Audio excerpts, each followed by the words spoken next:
Jadi pada kesempatan kali ini saya ingin berbagi cerita Pak, mungkin tentang bagaimana sih kita memaksimalkan portfolio manajemen di public works. Mungkin yang biasanya bekerjanya secara individual atau bekerjanya hanya project driven, itu kita bisa saya ingin berbagi mengenai portfolio manajemennya Pak.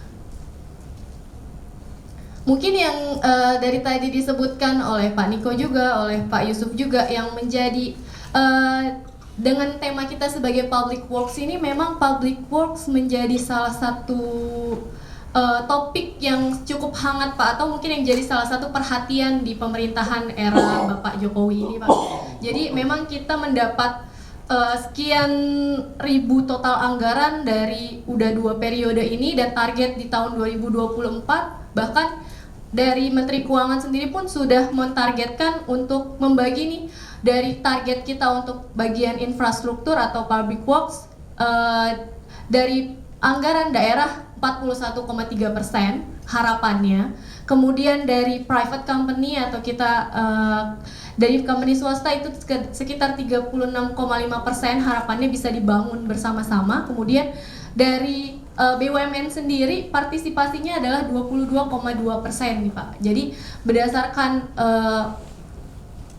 data dari Kementerian Keuangan, ini harapan berkembangnya kita sampai 2024 cukup jauh memang Pak, dan kita targetkan lebih ke pembangunan jalan memang untuk airport juga, dan pembangunan bendungan ataupun jembatan dan public transportation yang sekarang lagi massal sekali di Jakarta, kemudian juga pembangunan perumahannya Pak.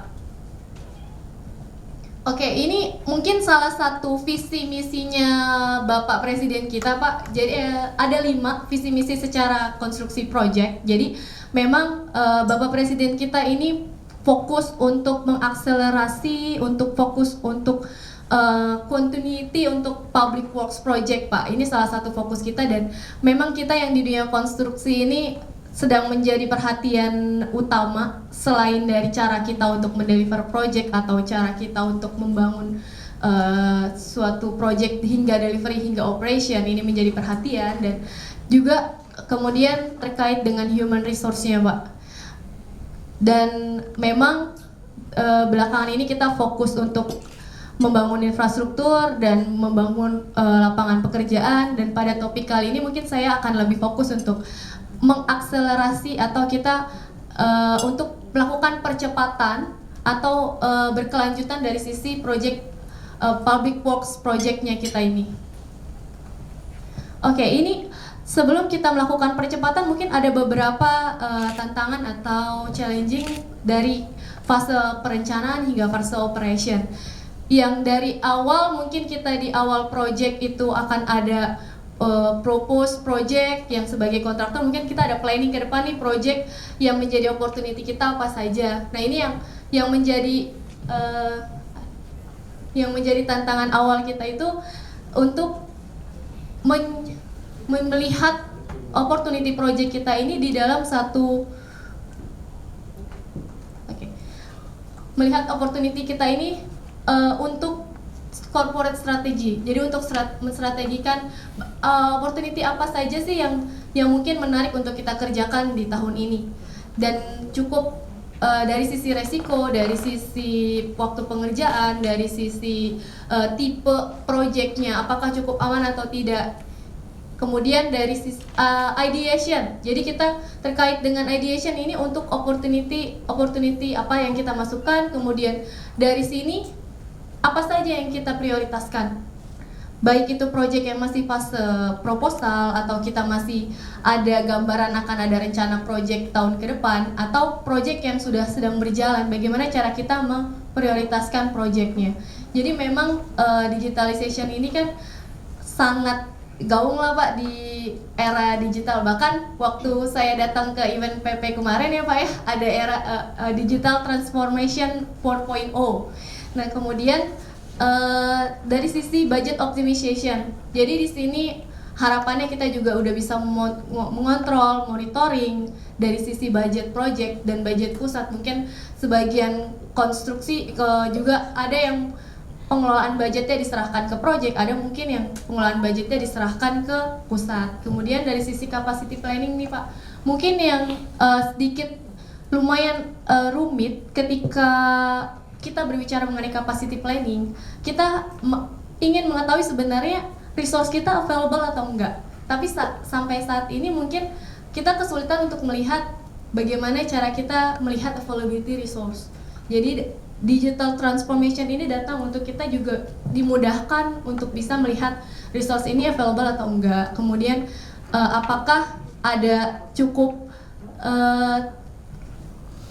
jadi apakah mungkin ada cukup dari sekian resource kita di bulan tertentu kita proyeknya sedang kosong atau tidak. Jadi di sini kita mencoba untuk menjawab akselerasi di bagian capacity planningnya. Kemudian terkait dengan collaboration-nya untuk corporate strategy kita. Nah mungkin memang dari terkait dengan public sector, kita yang mendorong transformasi itu adanya mungkin kita perlu adanya cost optimization dari setiap project. Kemudian time reduction, dan termasuk juga quality, apakah kita kerja cepat tapi kualitinya terpenuhi atau tidak. Itu juga kita mendorong kita untuk melakukan transformasi digital dan termasuk inovasi dan productivity yang mungkin saat ini juga sedang sangat diperhatikan dengan adanya transformasi ini.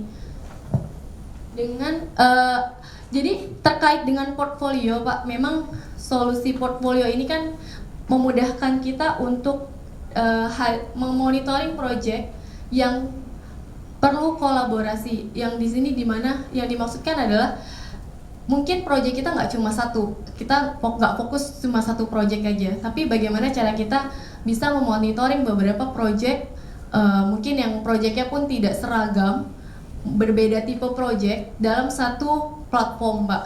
Jadi sebagai contoh mungkin pada public works ini kita punya beberapa tipe proyek.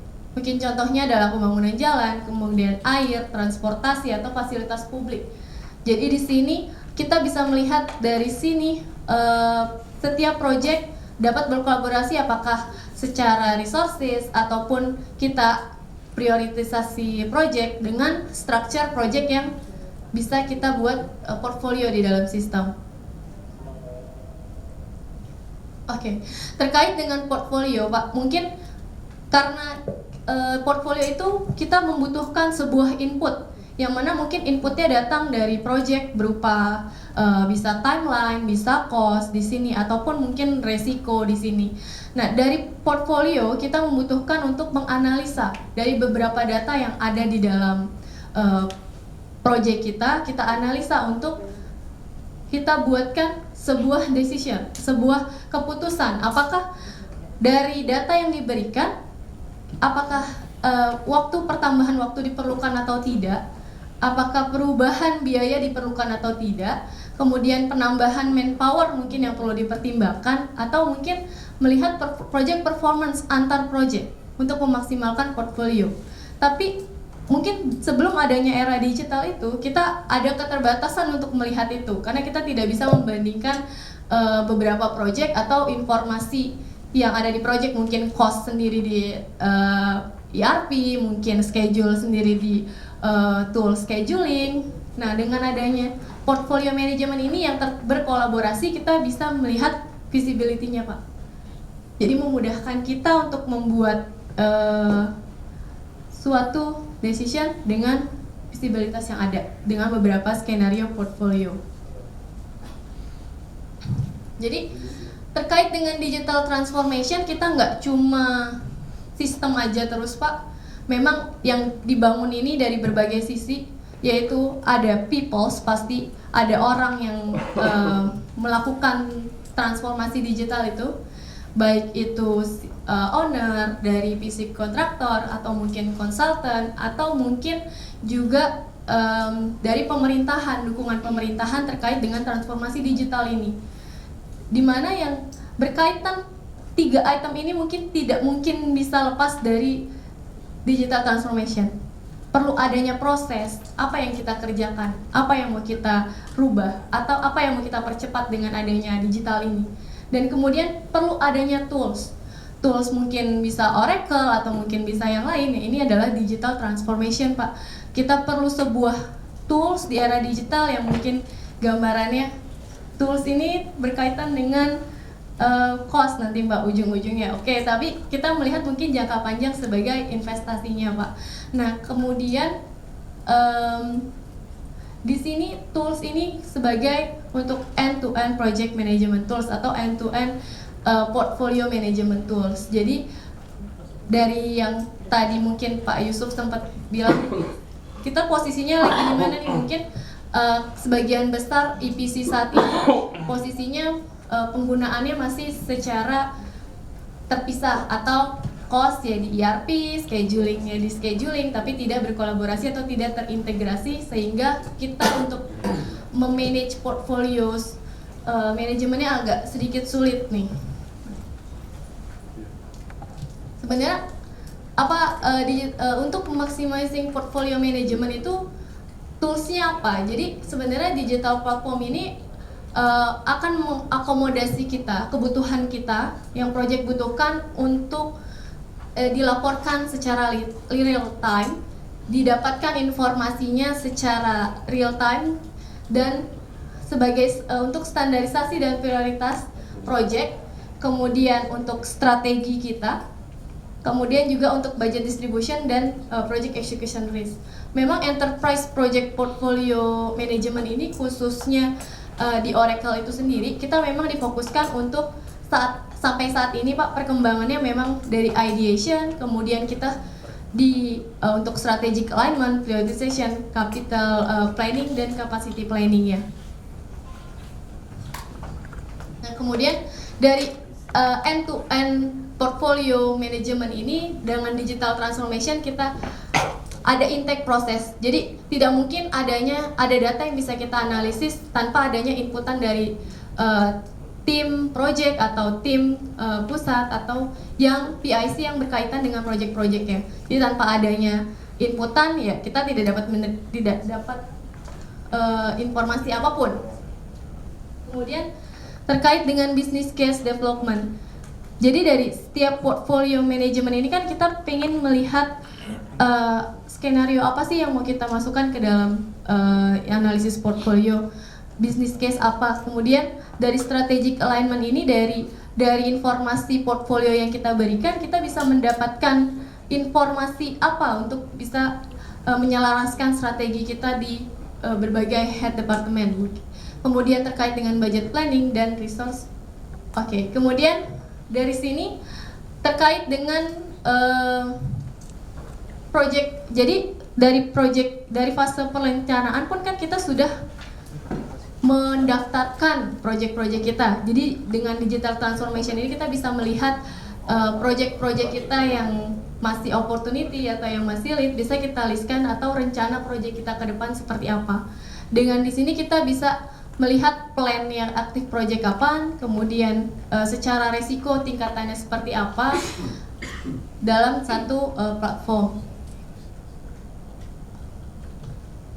Kemudian termasuk dengan capital planning Pak. Jadi kita terapkan beberapa skenario. Mungkin sebagai contoh, project ini mungkin budgetnya besar, tapi secara resiko juga besar. Ini juga bisa menjadi pertimbangan kita. Namun dengan adanya portfolio sebenarnya kita juga bisa melihat ada yang projectnya besar, nilai projectnya besar, tapi nilai resikonya menengah, dan target budgetnya tahun berapa. Kemudian, nah ini dari sisi portfolio analisis sendiri, ini agak nggak kelihatan ya Pak, maaf. Jadi mungkin dari sisi sistem digitalisasi sendiri memang kita bisa menerapkan beberapa tipe chart di dalam sini atau beberapa skenario. Sebagai contoh mungkin ini ya, simple aja ya Pak, mungkin ini tahun atau mungkin ini tahun, dan yang di bulatan ini adalah nama project. Kemudian besar bulatannya ini bergantung dengan nilai project, dan di sebelah kiri ini adalah mungkin nilai resiko sebagai sampel, karena tulisannya cukup tidak terlihat di sini.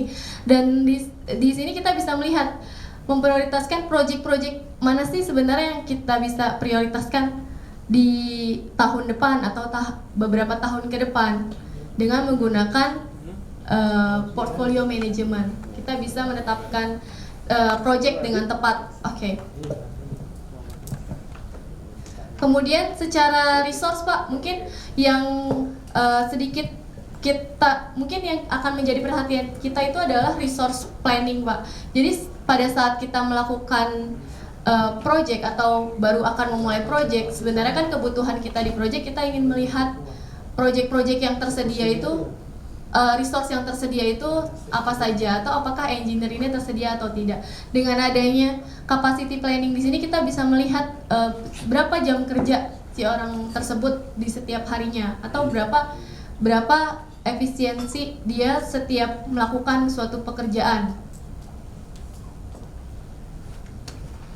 Nah, ini untuk terkait dengan organisasi strateginya. Jadi kita melihat strategi kita sebagai contoh di Q1 untuk increase profitability di sini. Jadi di sini kita bisa melihat secara tren apakah profitability kita naik atau tidak berdasarkan project-project yang kita masukkan ke dalam digital transformation ini.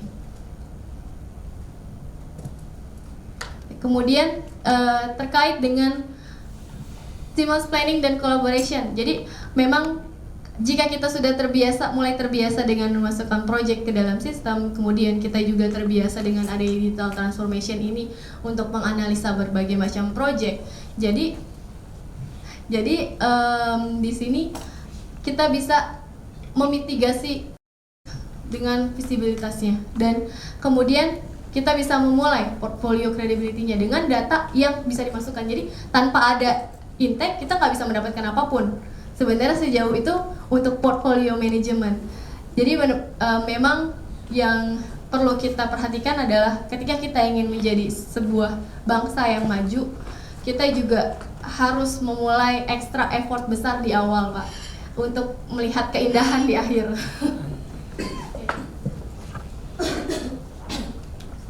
Kemudian ini mungkin contoh untuk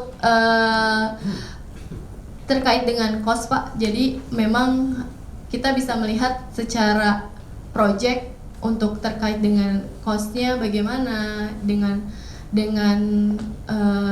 apakah dengan penambahan cost itu kita akan mengurangi resiko yang terjadi, atau mungkin kita mengurangi keterlambatan. Jadi beberapa item di dalam portfolio, pemanfaatan portfolio ini sangat bermanfaat untuk kita di dunia konstruksi.